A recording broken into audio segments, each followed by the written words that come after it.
Hello, my name is Dr. Ekant Arora and I'm an emergency physician. In this video, I'm discussing on the ultrasound guided vascular access. After completing this session, we'll be able to explain the significance of using ultrasonogram in both central and the peripheral venous cannulation. You will be able to explain the indications and complications of central venous cannulation. You will identify which probe to use in the vascular access. I'll explain you regarding how to differentiate between a vein and artery using a ultrasonogram, and you'll be able to explain the basic anatomy and the ultrasonogram images of internal jugular vein, femoral vein and the antecubital peripheral veins. So as per the data, the use of ultrasound for the placement of central lines has shown to decrease the overall catheter placement failures by 64%, reduces complications by 78% and decreases the need for multiple catheter placement attempts by 40% in comparison to the standard landmark placement techniques.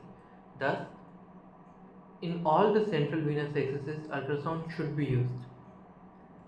Whereas in case of peripheral venous access, the ultrasonogram is indicated when the standard placement is difficult.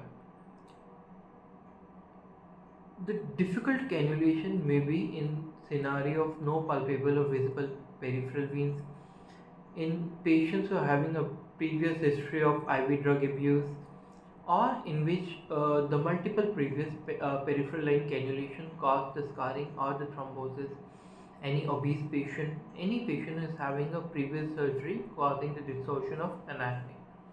So it is seen that the use of ultrasound to achieve the peripheral venous access, it has found to increase the rate of success.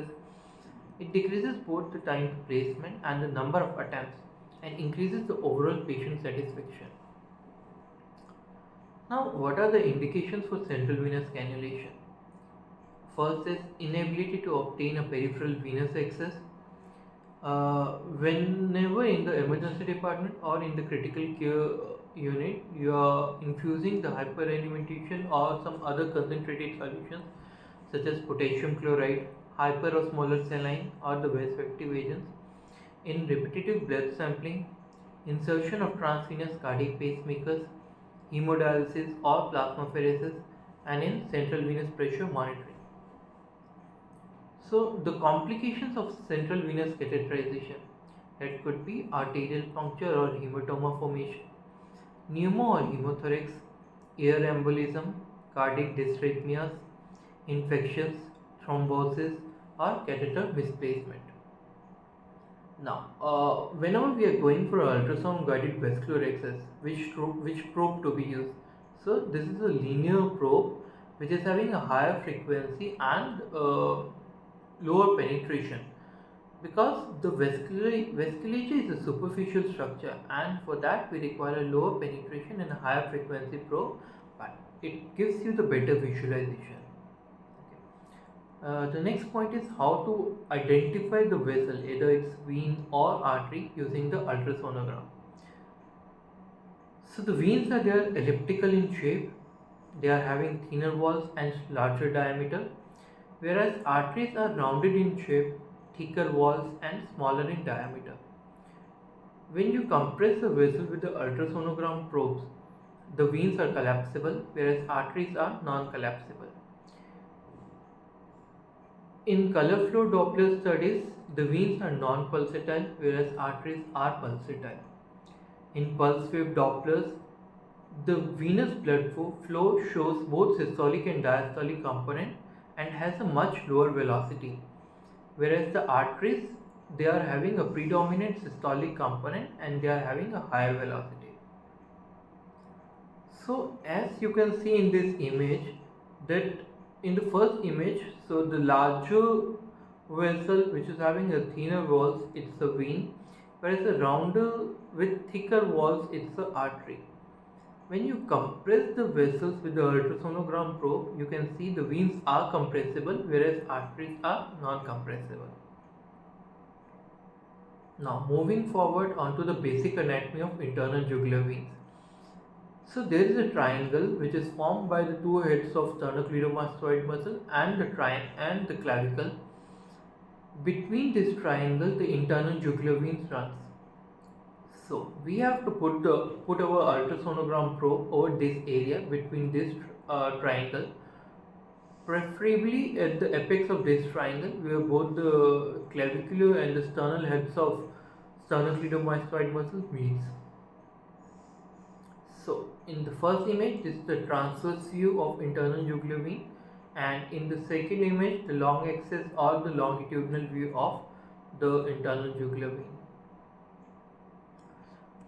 You should basically understand the fact that whenever you are putting, this is a norm, whenever you are putting an ultrasound probe, so the pointer should be facing either towards the scapula, towards the patient head, or towards the right side of the patient. Okay, and it is the patient, it's not the examiner. Now moving forward, the basic anatomy of the femoral veins.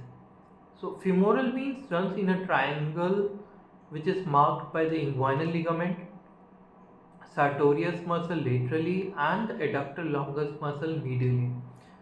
So the contents which are run in this triangle, anatomical triangle, are remembered by a mnemonic called navel.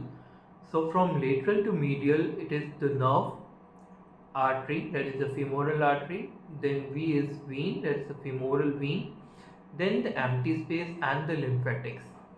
So whenever you are putting a probe to visualize the femoral vein, so the probe needs to be placed just below the inguinal ligament.